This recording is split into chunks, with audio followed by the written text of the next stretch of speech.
tell me what work has gone on since Canada to potentially put you in a better position this weekend? A lot.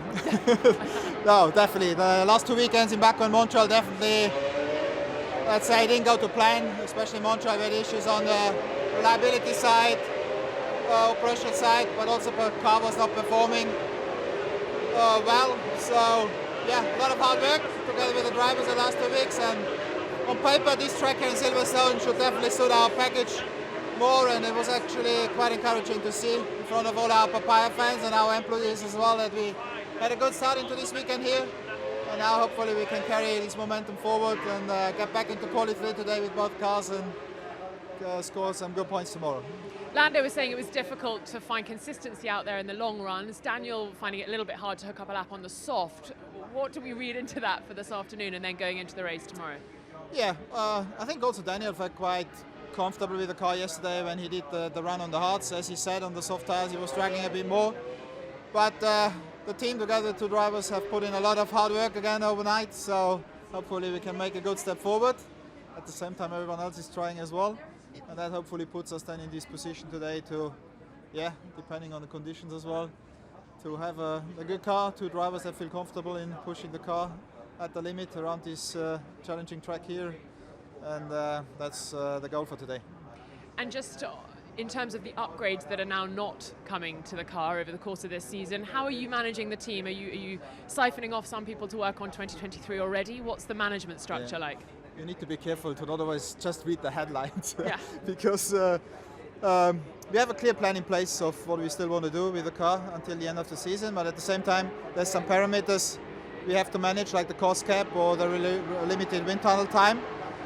So you need to make some conscious decisions when we actually put parts into reality. That's the process we are in at the moment, and at the same time, I guess with us being in P4 at the moment in Kusaku's Championship, which is a good position to be in after the difficult start of the season, I still think we have a package which can be quite competitive and where we can still find more performance, and that's what we are focusing right now. And just finally, net zero 2030, as you can see, it's all around us. I didn't get anything. Don't worry. Fortunately. Net zero 2030, Formula One obviously focusing heavily on that. What's your take on that, and how important is it that the sport is united with sustainability? I didn't get the initial Don't worry. How important is it that Formula One and the teams are all focused on being net zero in 2030?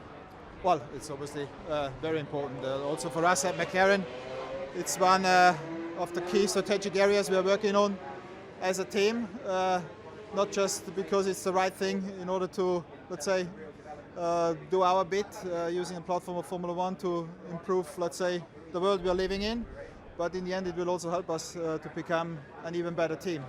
And we're very happy with the alignment we are also having there as a team together with Formula One. And we just have to all keep pushing together, putting sometimes also the competitive element between the teams aside and push together in one direction, which is happening, and I'm very happy with that. I wondered if overnight you'd worked out why your race pace was better than your quali trim yesterday. I think if you were to look at our performance all season, we've generally seen we've got a better race car than a quali car. I think around a lot of circuits it's the race pace that really counts, and this is one of those which is probably more sensitive to race pace than quali pace. So we need to be careful that we don't take a good race car and turn it into a poor race car just to get a bit more performance in qualification. But I think that's an ongoing area that we're investigating, trying to understand, trying to work out what's the sort of the best compromise is. We've got some things we'll change for today, but we'll see whether it's a big step forward or not. Will we see those changes? I don't think you'll see them visibly. Oh, okay, never mind. It looks like the porpoising has gone, but I just wonder what your reaction is to the delay of the porpoising metric until the French Grand Prix. Will you even need it by then? It's hard to say. I think as most people are saying, there's a sort of couple of different versions of bouncing or porpoising. There's an aerodynamic version and there's a version just because the cars are really stiff and low to the ground. And I think a circuit like this, I think we're seeing very little activity, and we wouldn't have triggered the metric. The question comes, if we go back to a bumpy circuit, a street circuit, what would we look like then? I think as well, if you look at that TD, there's other aspects to it than just the bouncing metric. There's also the floor stiffness changes, and we're interested to see what that does.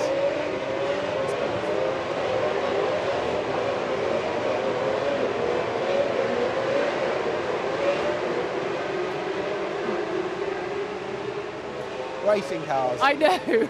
What a location. We're surrounded by Net Zero 2030 branding here in the media pen. Yeah.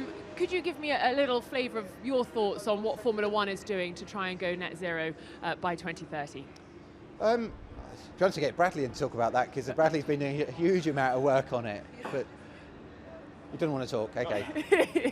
But I think I think you can look at what F1's doing in general, and you look at what the individual teams are doing, and we've got an ambition to get there as well.